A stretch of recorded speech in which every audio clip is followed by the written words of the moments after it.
พิ่นบ่ของแล้วเพิ่นก็เห็นตามความเป็นจริงเพิ่นปล่อยวางได้ก็เป็นธรรมชาติสิ่งหนึ่งจะต้องปล่อยวางบ่แม่นว่าสิเอา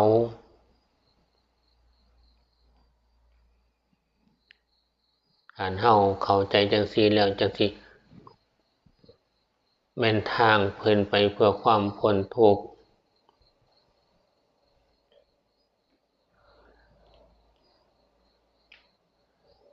จังสิเป็นไปเพื่อความออก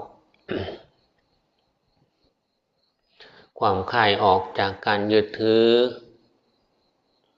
เบิ่งเฮาตั้งแต่เช้าฮอดค่ำจังซี่แหละมีตั้งแต่แนวดีๆใส่น้ำอาบปะคันแม่นทางโลกเขาก็ปะแป้งแต่งตัวเครื่องนุ่งห่มสารพัดมีแต่แนวดีๆน้ำกินดื่ม ซุมื้อนี้น้ำสร้างน้ำบ่กินแล้วมันบ่คักบ่สะอาดน้ำอยู่ไร่อยู่นาก็บ่กินมันมีสารพิษพู้นใดต้องซื้อกินเอา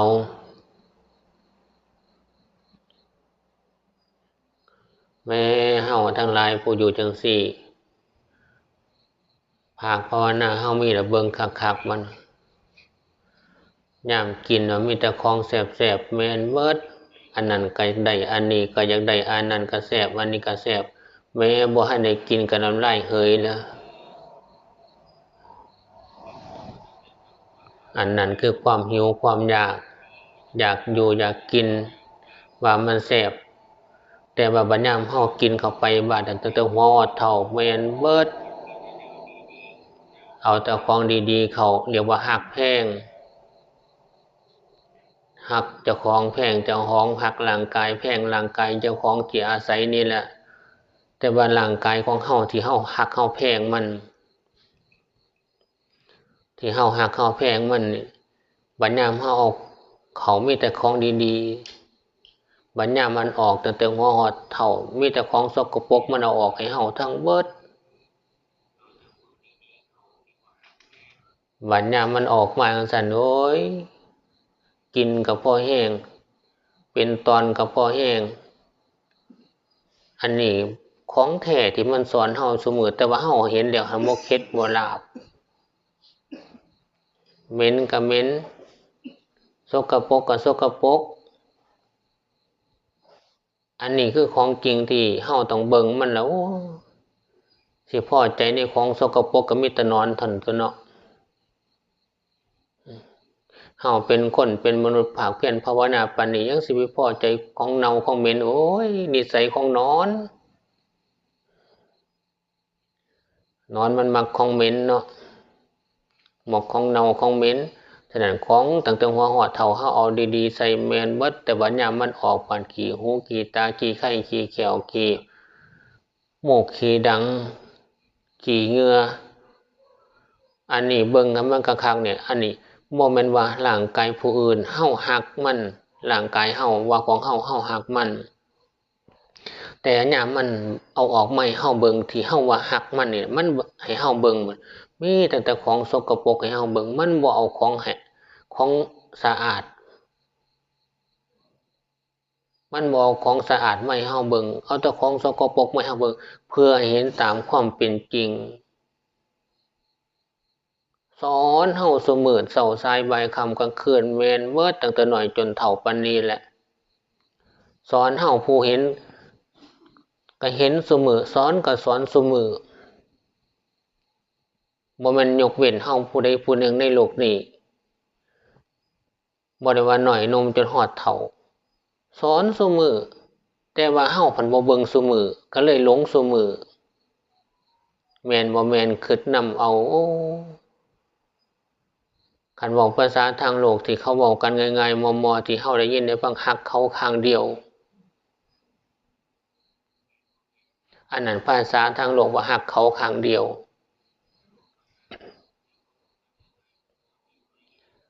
แต่ว่าคันภาษาทางธรรมก็คือเฮารักร่างกายเอาแต่แนวดีเข้าให้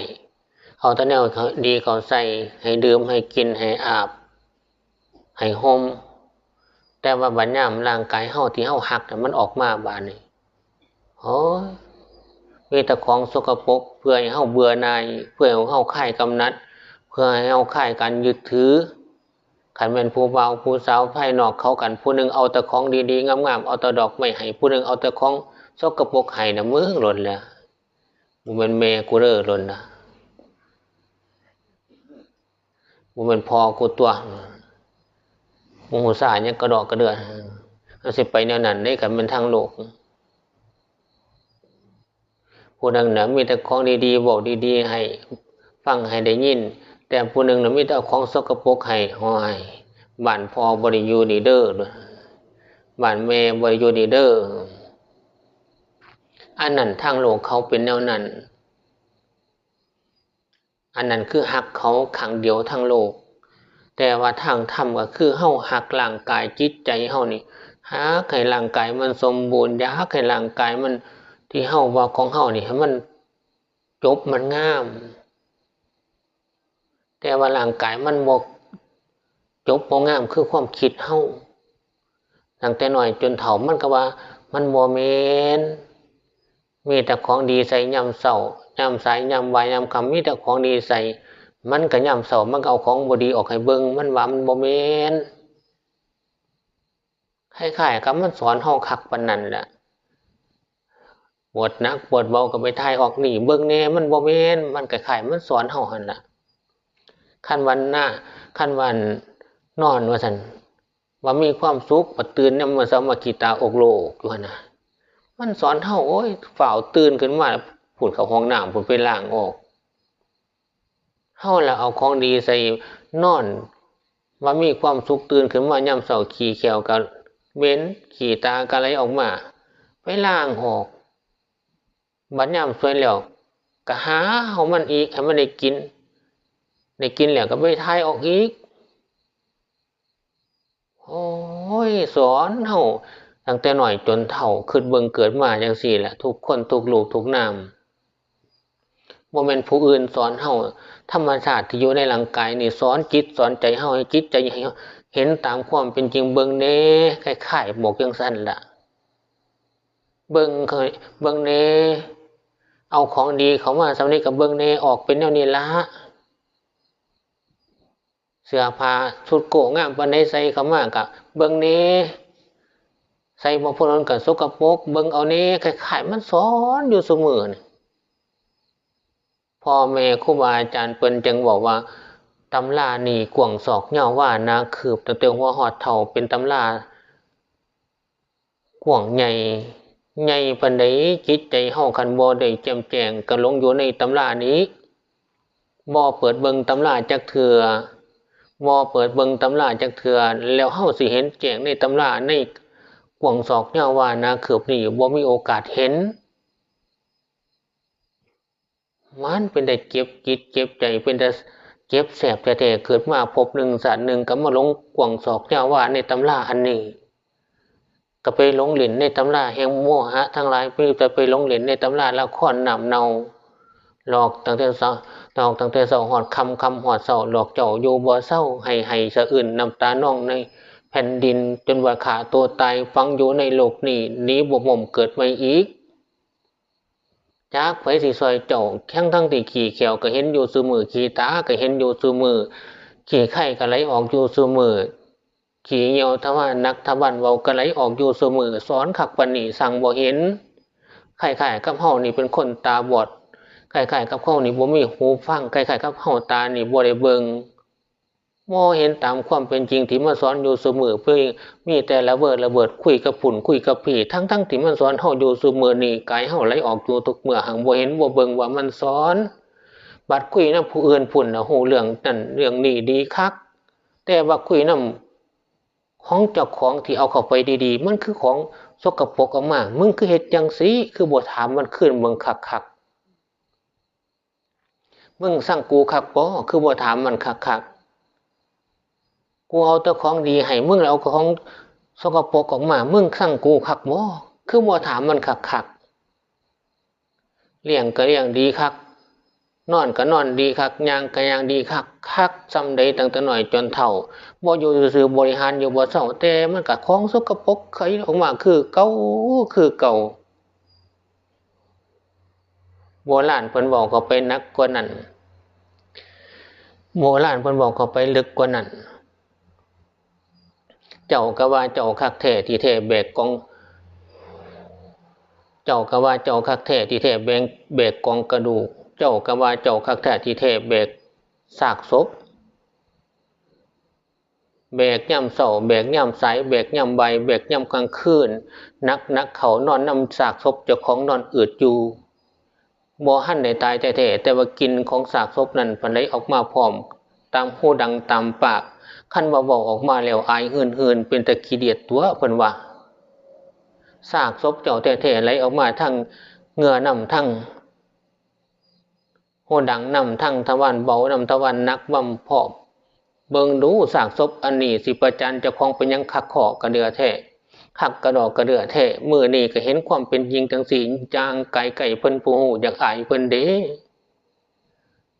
สังบ่เบิ่งให้มันแจ้งกองกระดูกในโลกนี้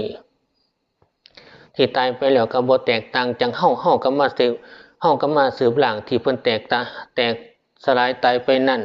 กองกระดูกก็อยู่หั่นกองเนื้อหนังก็เผาไปทิ่มเฮาก็สิมาอาศัยเนื้อหนังจังซี่มื้อหน้าก็สิเอาไปทิ่มเป็นซากศพที่เดินได้เฮาก็แบกไปอวดกันอยู่หม้องหั่นอวดกันอยู่หม้องนี้ประจานความสกปรกให้หมู่เบิ่งเป็นตาอายคักแท้อีหลีเด้คันว่าเฮาคันว่ามันสะอาดเกลี่ยงแท้ก็คัดอยู่เสมอล้างอยู่เสมอสกปรกก็ออกมาอยู่เสมอบ่เค็ดบ่ลาบจังสิประจานให้หมู่เบิ่งสั่งบ่อายของสกปรกเจ้าของเนาะคันเฮาฮู้เห็นตามความเป็นจริงจิตใจมันสิเบื่อหน่ายคลายความกำหนัดจากสิ่งที่เฮามีนี่โอ้ยเกิดมาในโลกนี้เพื่อประจานสิ่งสกปรกให้หมู่เบิ่งหมู่ผู้เพิ่นเห็นจำแจ้งเฮานี่อยากอายเพิ่นเด้ส่วนว่าผู้หลงนำกันนั่นบ่แตกต่างดอกจากสัตว์อยู่ในส้วมคือจักนอนอยู่ในส้วมมันบ่แตกต่างหยังกันอาศัยกินยืดรวมอยู่โดดกินอยู่ในส้วมเฮาผู้หลงด้วยราคะโทสะและโมหะก็หลงอยู่ในส้วมหลงอยู่ในสิ่งที่สกปรกอยู่นี่บ่แตกต่างหยังกันก็หลงกันหายกันเครียดให้กันสูญให้กันด่ากันอยู่นำกันมีผัวมีเมียบ่แตกต่างจากนอนอยู่ในส้วมคักปานนั้นยังบ่คิดยังบ่หลับคักปานนั้นยังบ่เบื่อยังบ่หน่ายคักปานนั้นยังบ่ละอายยังไตครึบเข้าไปหาคือจังนอนอยู่ในส้วมบ่มีความจริงในใจบ่มีความสัจจะความซื่อความเที่ยงมั่นในธรรมพุทธองค์ทรงตรัสไว้มีแต่ความหลงหลอกเจ้าของเด่นเพื่อที่ไตครึบเข้าไปกินคือนอนอันนอนมันไตครึบไปเห็นมันกินสกปรกแล้วรังเกียจมันวาดวราคะโทสะโมหะที่มันเน่าเหม็นมาจากหลายภพหลายชาติเฮาแล้วว่ามันหอมอยู่หม้องใดบัดนี้เฮาแล้วว่ามันมีความสะอาดอยู่หม้องใดบัดนี้สกปรกคักปานนี้ราคะก็สกปรกโทสะก็สกปรกโมหะก็สกปรกคักปานนี้เฮาก็มุดคือจังอีแห้งมุดซากศพอยู่จังซี่บ่เบื่อหน่ายแบกซากศพอยู่บ่เซาเบนอนนำซากศพอยู่บ่เซาปูปลาหน้าน้ำเฮากินเข้าไปอันนั้นซากศพทั้งหลายไหลเยิ่มออกมากันนี่พวกนี้ก็คือกันฉะนั้นปานใดมันสิแจ่มแจ้งจังได๋มันสิเบื่อหน่ายจังได๋มันสิคลายความกำหนัดออกได้เบิ่งให้มันคักคันเฮาเบิ่งบ่คักแล้วแสดงว่าเฮานี่บ่เปิดเบิ่งตำรามีแต่แบกคัมภีร์ย่างไปพุ่นพี่แบกคัมภีร์ตัวนี้แบกมือหน่อยมือแบกมือละเล็กมือละน้อยแบกไปเท่าเล็กเท่าน้อยจนบ่ฮอดเฒ่าตายถิ่มซื่อๆหังบ่เปิดเบิ่งจักเทื่อคันบ่เปิดเบิ่งตำรานี่บ่มีโอกาสพ้นทุกข์ตั้งแต่สมเด็จพ่อแท้ๆพระองค์ก็ยังหนีออกจากบ้านไปอยู่ข้องเพศพรหมจรรย์อยู่ในป่าเปิดเบิ่งตำราของพุทธองค์แท้ๆเบิ่งผู้เดียวอยู่พุ่นจังได้ตรัสรู้เป็นพุทธเจ้าศาสดาเอกในโลกบาดว่าเฮาพุ่นพี่เดี๋ยวในโลกนี้ย่านแต่ห่างนี้จากหมู่อยู่นำอยู่ไกลจังมีความสุขหมู่อยู่นำอยู่ไกลจังพอสบายแน่หมู่อยู่นำอยู่ไกลพอได้คุยมีหมู่แต่ว่าหมู่หันของบ่เปิดเบิ่งตำราจักเถื่อมีแต่ปิดตำราไว้ละเว้อละเวิดพุ่นพี่เป็นตาอยากอายหมู่บ่อันนี้บ่ส่วนกันเข้าหาทุกข์หรือว่าส่วนกันเข้าหาสุขหรือว่าส่วนกันไปมรรคผลนิพพานศาสนาสอนเฮาเพื่อให้ตกหลุมอยู่ในโลก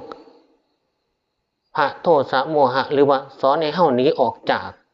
สำนึกในจิตในใจจังซี่แล้วนะมึงกัดแขวใส่โลกนี้เฮาเกิดผู้เดียวตัว เจ็บผู้เดียวป่วยผู้เดียวตายผู้เดียวตัวกัดแขวใส่หล่นขากับขาเห่าตัวแขนกับแขนเห่าตัวห่วงยังผู้อื่นปัดผู้อื่นเจ็บป่วยไข้กับห้องผู้อื่นตัวปัญญามเห่าเจ็บป่วยไข้ผู้อื่นก็ซอยเห่าบ่ได้แล้วเห่าสิไปสะอ่อนออดอ่อนผู้อื่นเฮ็ดหยังเหมือนกับเด็กหน่อยที่ออดอ่อนพ่อแม่อยู่บ่เศร้าเป็นผู้ใหญ่บ่ได้จักเทื่อกันห่างหมู่พ่อได้บ่คือจักเด็กหน่อยอ่อนพ่ออ่อนแม่จิตใจที่ห่างหมู่ห่างเพื่อนห่างมิตรบ่ได้คันบ่ได้บ่นำหมู่คือจังเด็กหน่อยอ่อนพ่ออ่อนแม่จิตใจที่บ่มีพลังจิตใจสิบ่มีความรับผิดชอบจิตใจสิเพิ่งเจ้าของบ่ได้จิตใจที่อ่อนแออาศัยแต่หมู่แต่เพื่อนอยู่บ่เศร้าจังซั่นเป็นตาอายนกอายหนูเขาปานใดสิหนีออกจากทุกข์ได้นี่บ่เขากระทุกข์เฮากระทุกข์ก็สิไปผูกทุกข์ใส่กันไว้ปานนั้นปานใดล่ะทางพ้นทุกข์มันอยู่ไสบัดห้ายมันขึ้นจังซี่มันจังเข็ดจังหลาบมันจังบ่อยากละเวิดกับผู้นั้นกับผู้นี้ตั้งเที่ยงทีรีคือจังพระพุทธเจ้าพุ่นสมเด็จพ่อพุ่นอันนี้สอนเจ้าของเปิดเพราะเห็นความเบื่อหน่ายในความที่หักร่างกายแล้วมันบ่หักเข้าคืนมันบ่ได้ดังใจของเฮาแต่ว่ามันขัดใจเฮาบ่อยากให้มันแก่มันเจ็บมันป่วยมันไข้มันตายแต่ว่ามันฝืนเฮาสอนเฮาตลอดตั้งแต่เช้าฮอดค่ำตั้งแต่น้อยจนตายตั้งแต่เกิดจนตายเฮาละมักความสะอาดกินกับของสะอาดหมดจดบ่มีของสกปรกแต่มันสอนเฮาออกมามีแต่ของสกปรกทั้งเบิดเฮาคือสมาขี้หลายที่บ่เข็ดบ่หลาบมันสอนอยู่เสมอแท้ๆคือบ่เบิ่งมันสิให้มันเขียนข้อจนว่าเลือดออกคุณบ่เลือดออกเต็มปากจังสิว่าโอ้ยรังเกียจอยากอายมันเป็นฝีเต็มปากกลืนเขาลงบ่ได้จังสิไปรังเกียจบ่บัดน้ำลายออกมาจังสี่ทำทากลืนคือบัดน้ำน้องออกมาทั้งทำทารังเกียจกะของสกปรกอยู่ทั้งในนี่ทั้งเบิดแล้วเฮาคือบ่มีปัญญาโหมันคือไปหลงมันแท้ปานใดมันสิหนีจากทุกข์ได้บัดนี้ซ้ำอยู่ในโลกนี้ประจานความหลงให้เจ้าของประจานความหลงของเจ้าของให้หมู่ฮู้หมู่พ่อแม่ครูอาจารย์ผู้เพิ่นประเสริฐแล้วเลือดตนเด้คือจังเด็กน้อยบ่ฮู้เมื่อเด็กน้อยเกิดมาใหม่บ่ทันหูเรื่องพ่อแม่นั่นต้องอ้อยเอาบ่ว่าสวยบ่ว่าเศร้าบ่ว่าสายบ่ว่าคำพ่อแม่ต้องอ้อยอยู่บ่เศร้าคือจังเด็กน้อยบ่ฮู้จักความย้อนจิตมันหลงแท้หลงในอารมณ์ทั้งหลายทั้งปวงหลอกล่อเล่นอยู่ความจริงบ่ปรากฏมีแต่อารมณ์หลอกลวงเล่นอยู่นี่ปันใดสิหนีออกจากทุกข์ได้ผู้เพิ่นมีความสุขแท้ตั้งเที่ยงมั่นอยู่ในธรรมของเพิ่นอยู่ผู้เดียวแห่งอิสระอยู่หลายหมู่หลายคนหลายคณะแม้แต่องค์สมเด็จพระสัมมาสัมพุทธเจ้าพระองค์ก็ยังตั้งเที่ยงมั่นอยู่พระองค์เดียวเสวยวิมุตติสุขของเพิ่นของพระองค์สาวกอรหันต์ผู้ประเสริฐเพิ่นบ่ได้ไปคุกคีเลยเพิ่นเสวยความสุขของเพิ่นแต่ละรูปแต่ละนามเฮาย้อนกลับเข้ามาเบิ่งเจ้าของจังซี่แล้วโอ้ยเฮานี่สั่งมาไกลแท้เฮานี่สั่งมาไกลแท้มีหูมีตาแต่ว่าบ่เปิดเบิ่งความจริงมีแต่ลงไปเรื่อยจนว่าฮอดเฒ่ามือฮอดมือฮอดข้าวมือสิตายพุ่นยังบ่มีโอกาสแก้ไขยังบ่มีโอกาสเห็นความจริงเจ้าของอยู่สิโอ้ยเลือดตนเจ้าของดีกว่าเลือดตนผู้อื่นพุ่นเพราะเจ้าของหรือเฮานี่แหละต้องไปไกลไปต้องไปตายไปเกิดอีกหลายภพหลายชาติมันสิบ่มีโอกาสพอจักเทื่อนี่โอ้ยเป็นแต่ละตนหลงคักปานนี้หลงร่างกายเจ้าของคักปานนี้มื้อหน้าก็ยังสิหลงต่ออันนี้เป็นแต่ละตนเพราะว่าความหลงของเฮาหลอกเฮาอยู่ซุมื้อขันบ่เบื่อหน่ายบ่คลายความกำหนัดในการยึดมั่นถือมันในตนของเฮาบ่ต้องกล่าวเลยผู้อื่นบ่ต้องกล่าวบ่ต้องกล่าวเลยสิ่งอื่น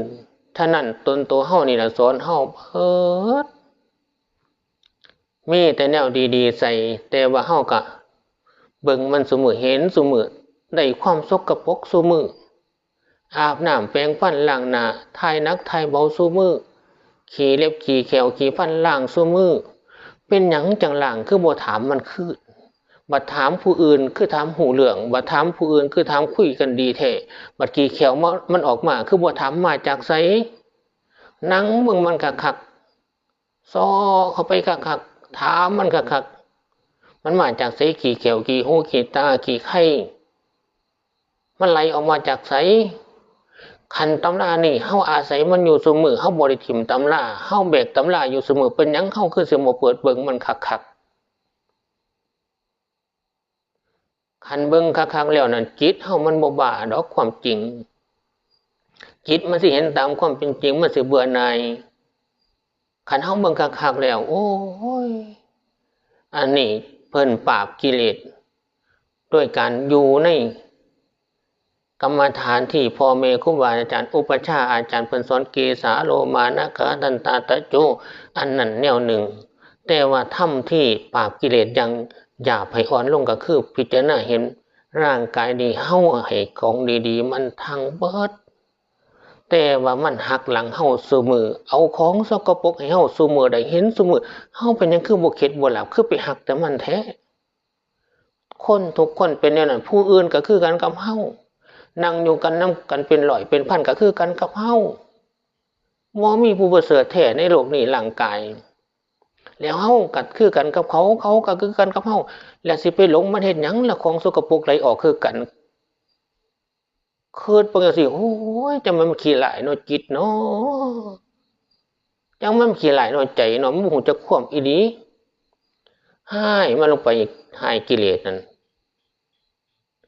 คมมันลงไปข่มกิเลสนั่นแห่งคมแห่งหายกิเลสมันแห่งญาณแห่งคมแห่งง่ายความจริงแห่งปรากฏชัดหายกิเลสนั่นได้ผลแต่ว่าหายผู้อื่นเขาให้เกียรติให้คมให้สังกรรมสังเวรอันนั้นเพิ่นให้เว้นแต่ว่าหายกิเลสนั่นขามันลงไปเขียนมันลงไปคมมันลงไปกิเลสในจิตในใจเฮาให้มันหมดไปมือเล็กมือน้อยย้อนเฮาเขียนอยู่บ่เซาสติปัญญาของเฮามีแล้วแจ่มแจ้งในธรรมนั้นมันสิเบื่อหน่ายคลายความกำหนัดคลายความยึดมั่นถือมั่นทั้งเบิด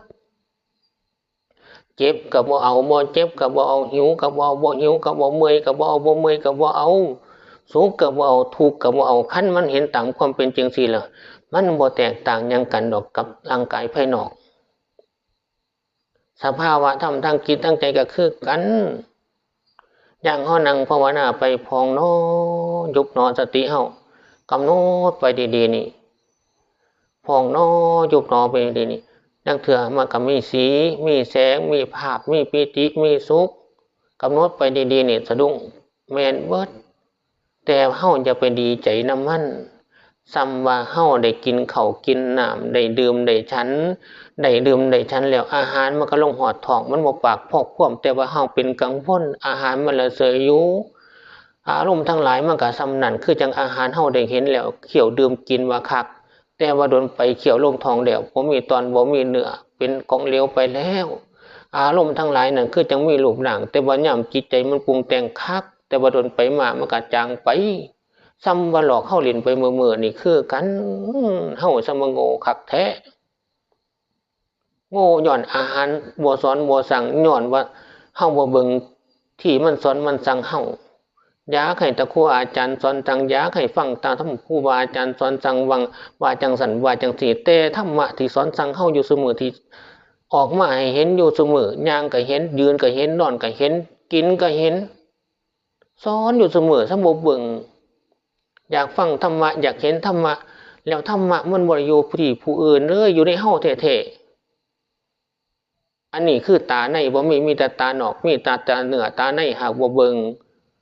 เอาแต่ตาเหนือเบิ่งผุ่นผีตาในหันบ่เบิ่งเจ้าของตาในหักเบิ่งเห็นแนวนั้นจังสันจังสี่พ่อได้ว่าอวดพ่อได้ว่าส้มพ่อได้ว่า